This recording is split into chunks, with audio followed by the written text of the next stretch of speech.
All right, so today we're going to start off on our belly, and we're going to slide our hands forward. The arms are parallel.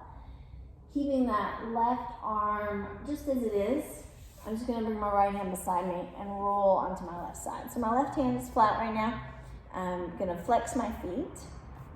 If I'm close enough to the wall, I can even scooch and press my heels into the wall.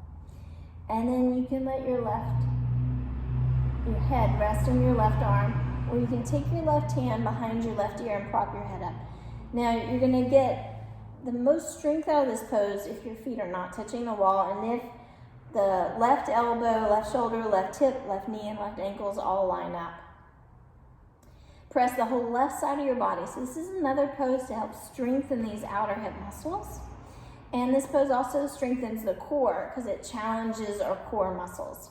So pressing down, right fingertips on the ground, or you can bring your right hand to your hip. I'm just going to lift my right foot up off the ground. And if you're wobbly right here, then you know you're in a nice straight line and your core is being challenged, which is what we want. So just staying right here with your right foot just up, not too high, just up a little bit. Keep pressing the whole left side of the body down to the ground. And that strengthens the left outer hip as well as the right outer hip. So this is option one. Option two is to bend that right knee and bring the right foot into tree pose. It could be anywhere on the leg, just don't push on the knee itself. So below the knee or up above the knee, or if possible, at the top of the thigh for tree pose. This is all good. And then take your right hand, palm facing forward, press your right hand, your right thigh or knee together. Press firmly. The right hip is going to want to ease back, and that's going to make this pose too easy. So instead, move that right buttock forward as you press the right arm, the right hand against the right knee, and the right knee against the right hand. So you're getting a lot more strength this way. And you're also strengthening some of these rotator cuff muscles at the same time, which is nice. So the core is getting strengthened, outer hips are getting strengthened, rotator cuff muscles getting strengthened. So you can stay right here to take some slow, deep breaths. In another video, we stretch these muscles, and this is a nice way to strengthen them.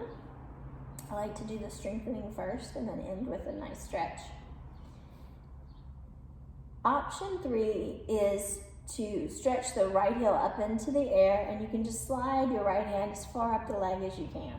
If you can grab your big toe and you want to hold on to your big toe and stretch up, you can do that. It should be challenging, it should be wobbly. If you're curled up into a C shape, it's not going to be very challenging, it'll be too easy. So try to keep your body in a nice straight line, letting it be nice and challenging. And there can be a bend in the knee or the leg can be straight. And then we'll do the other side. So we'll release down. You can get a little stretch now if you want to. So bring your right foot flat on the ground and then open your arms out wide. If you hold on to your left knee, don't draw it down to the ground, but you can hold, well, that's your right knee actually, left hand to the right knee.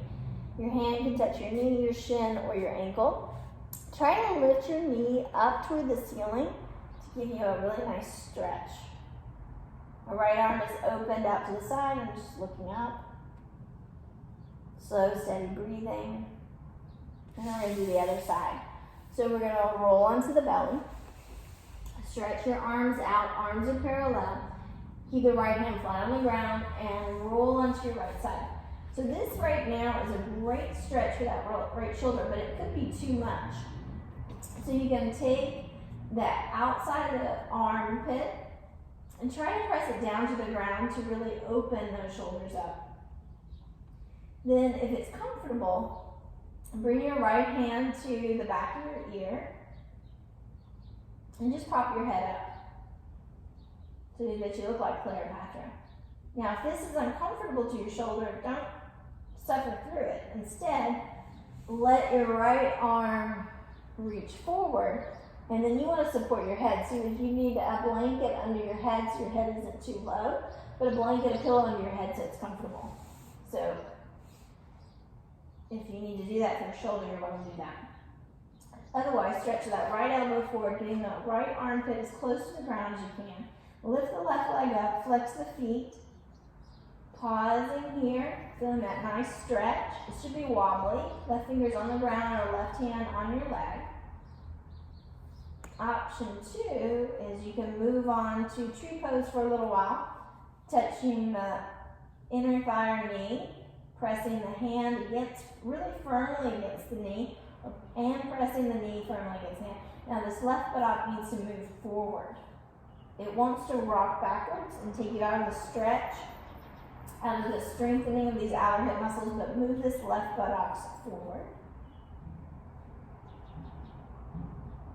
Keep moving it forward. Keep pressing the whole right side of the body down to the ground.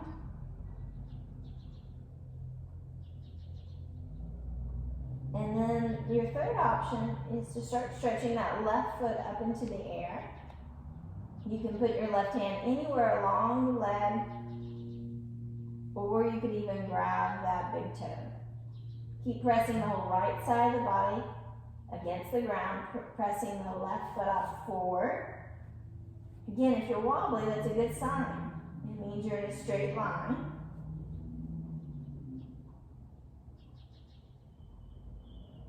So this version right now is more stretchy. It's not quite, it's a nice stretch for the inner thigh.